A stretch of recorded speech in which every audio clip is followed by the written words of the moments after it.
Hi everyone, this is a great little case example of an Agile board and also of being Agile in education, so for study and learning.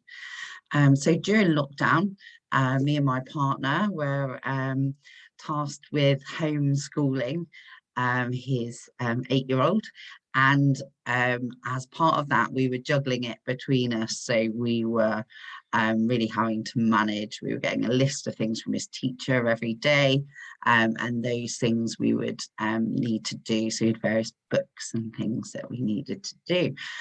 So initially it was really hard juggling those things. So what we decided to do, or what I decided to do, was Agile it. So we set up a board for 8, and we started to put on there. So each evening I would put on the things that the teacher had sent through to do. And then during the day we would track those things across the board, and as we got better at homeschooling we were able to predict some of the things that were going to happen over the course of the week, because we were just getting things through on a daily basis. And so here you can see our board, so you can see we've got our backlog of work, so these are the things that we know are going to happen this week.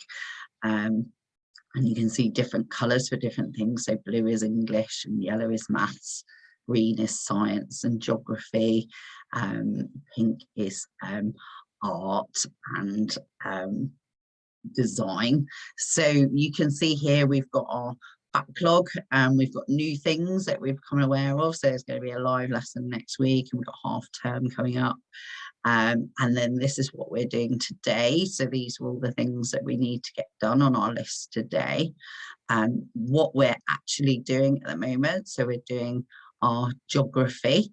And you can see H has added his own little post-it note here about doing a vanilla pod search, because they were doing some rainforest.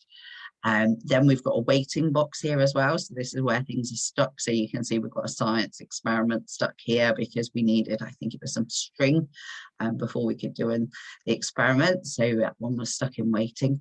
And we're using our feedback box as a bit of a checkbox, and uploading it onto the internet when it's done, so that the teacher could see it and check it, and then we would call it done. So this was really nice. It helped us work as a team, so we all knew what had to be done and what had got done and what hadn't got done, and really helped H to be a bit more kind of self-organising and self-managing as well with his work. So if I was working and he had to get on with things, he could see and choose what he wanted to do, so he could get some things done on his own. And if he got stuck, then he could put it into waiting, so that when we were around, we could give him a hand with things as well. And what we did is, over the course, so we were running this kind of weekly as our weekly sprints, and then once we finished our week, we would put them in our jar down here. So by the end of lockdown, this jar was absolutely brewing and full of tons, which showed how much we'd learned and how much we'd done over the course of lockdown. So that's a great little example of a simple board, a really nice way so you can map out what your to-dos are, decide what you want to do, get those things done, keep a track of them and how they're going, and also be able to share them with others. So this was really great because Steve and I could see what had been done, what hadn't been done, and what we could pick up. And what we needed as well, so what was stuck. So I think Steve did have some string, so he was able to get home from work and do that experiment. So I hope that's a great example.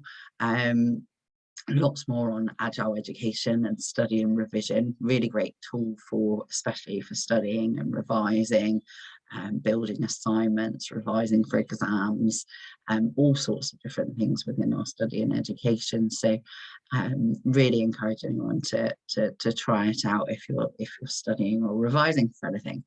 So great little case example of a simple Agile canvas.